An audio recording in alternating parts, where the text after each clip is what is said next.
What's up, guys? Today we're going to talk about 5 common mistakes that new portrait photographers make. These mistakes come from my own experiences over my 18-year career, and I also see them often when new photographers are coming to me for advice, looking for help with their photos. So let's cover these 5 things and hopefully they help you improve your portraits. Mistake number 1 is not paying attention to everything else in your frame that isn't your subject. Portrait photography can be a little overwhelming. You're thinking about your camera and all your settings and your composition, and you have to interact with the person in front of your lens. But one thing that I see a lot of new photographers doing is they get tunnel vision on their portrait and they start to forget about all the other parts of the composition in their frame. So you'll see tree branches coming out from behind someone's head, or things that are kind of distracting in the frame and pull the attention away from the subject. So one way to fix this when you're out shooting portraits is to just slow down a little bit, and when you shoot a photo, really review your subject's expression on your camera, but then look at everything else in the frame. I typically do a little square around the subject and just make sure that there's nothing distracting, there's no really bright colors behind them, or sometimes patches of sky will look really bright and pull the attention to that part of the image. One thing that really helps when you're looking at a scene before you take a photo, if you really squint your eyes, it'll kind of cut out all the details and bring down saturation, and you just get a blurry sort of view of all the tones and the shapes in the composition that you want to shoot. So that can kind of help when you're out shooting to make sure that your subject and everything behind them in the composition is well balanced. The second major mistake I see is that people just aren't paying enough attention to the light that's in their image. In photography, light is everything. And the lighting in your image breaks down into 3 main factors. You have quantity, quality, and the color. Let's start with quantity. This is just the amount of light. Most modern digital cameras are fine at higher ISOs, so you can shoot in dim light, but you do have to pay attention to the quantity in different parts of your image, your lighting ratios. So how much light is falling on your subject, how much light is in the background. One common tip I see for people shooting in harsh light is to put your subject in the shade. But if your subject is in the shade and your background is still in full sun, your ratios are gonna be off. You're gonna have just a bright, blown out background that's really gonna distract from your subject. So in that scenario, you wanna make sure that your background is also shaded. But that's just one example. You even wanna consider the quantity of light hitting the lit side of your subject's face and the shadow side. Different ratios will change the mood and the tone of your image. After quantity, I mentioned quality. Again, the quality of your light really changes the mood of your image. Are you shooting in cloudy light, or do you have a nice big softbox with artificial light that's casting really soft shadows? Or are you working with hard light where you get hard shadows on the face? The positioning of your light, where if the sun is directly overhead, you're gonna get kind of raccoon eyes and it's not gonna look great for a portrait.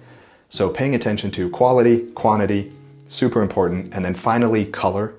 If you're shooting natural light, this one probably isn't as much of a factor, but you will notice different light with a bright orange sunset or on a dim, cloudy, rainy sort of day.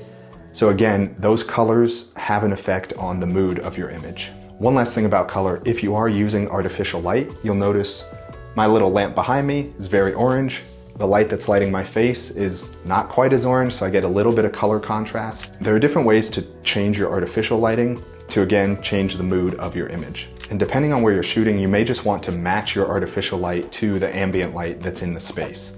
So that's another thing to consider when you're out shooting portraits. Again, that squinting trick works well here to try and figure out light. Squinting can just help you see the overall contrast and the different tones in your image, so use that trick here too. The third mistake I see is underposing and overposing your subject. So it's very uncomfortable being in front of a camera, especially if you're not used to it. So if you're just getting started with portraits, you're probably asking friends and family to be in front of the camera for you. And it's very hard to look natural with no direction. People don't know what to do with their hands and they just kind of stand there stiff. So learn a little bit of posing, and I'll normally give people a starting point. Oftentimes I'll just get into the position that I want them to be in and I'll say, hey, just copy me. Stand like this, kick this leg out, cross your arms, whatever you want them to do. Just get them started with a pose. And then from there, I try not to overpose. I want people to be themselves and just get their natural mannerisms. And if they're feeling uncomfortable, I can give them a few options. You know, grab your grab your jacket collar or put your thumbs in your pockets or cross your arms, things like that. But again, I try not to pose every little part of their body because then they start to look a little too stiff. And if that happens and you overpose and things are starting to feel stiff, I just take a couple minute break, tell them, hey, let's try something new, shake it out, and then just get into a new position or even that same pose and try and work back into something that feels a little more natural. Mistake number 4 is too much focus on the technical and not enough on your subject. Again, I just mentioned it, but people are probably gonna feel pretty awkward and uncomfortable in front of your camera. So as the photographer, it really is your job to get them comfortable, build some trust there, and really just make them not feel so awkward. And that's hard to do when you're always looking through the back of the camera or just messing with your settings and you're not interacting with your subject. And I know portrait photography is very mentally taxing. You're thinking of your composition and your subject and your light and your camera settings, but it is important to interact with your subject.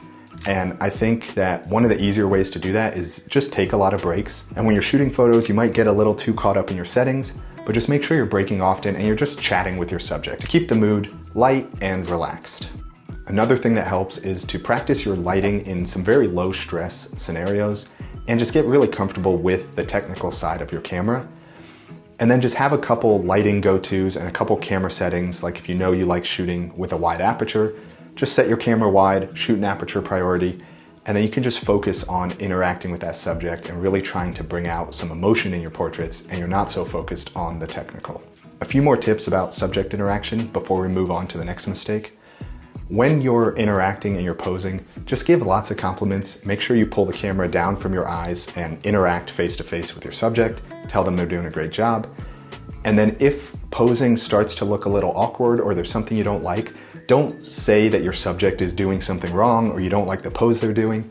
I normally just say something like, I don't really like the light here, I don't like how the light's hitting you here, so let's just get up and move somewhere else. And then you just kind of get them into a new pose, a different position, and work through the setup again. But you don't ever want them to feel like they're doing something wrong because it's just gonna make them feel weird in front of the camera. They're doing a great job and you just don't like how certain settings are working out or certain light is working out, and so you're gonna move them. And then mistake number 5 is kind of controversial, and that mistake is not showing your subject the photos during the shoot. A lot of people don't like to do this. I didn't like to do this for probably more than half of my career because you think that the subject is going to overcompensate. Maybe they think they're squinting their eyes too much and so they try to keep their eyes open, or they don't like the way their head is tilted one way so they try to overcorrect. But there's no point going through a whole shoot and then at the end they look at the images and they don't like them because of that thing. So I've started showing my subjects my images during the shoot, and it makes the process much more collaborative, and I really think it does help build trust. Normally when I show them the photo, I pay attention to their face and I just kind of see if there's any body language cues that they don't like an image or they do like an image. And if they don't, I kind of just ask them, oh, what are you not liking about this? Is there something you notice?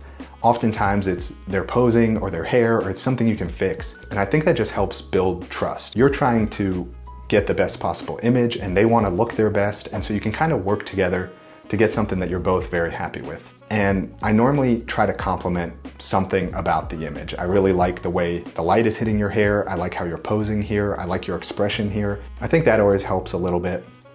And if they are really just self-conscious about something, you know, maybe they have a pimple or they squint their eyes too much when they smile, I always just remind them that people tend to be their own harshest critic. And from my point of view, with my experience in portrait photography, I really like this image. I really like how you look here. And a lot of times that can help put them at ease because you are the expert with the camera.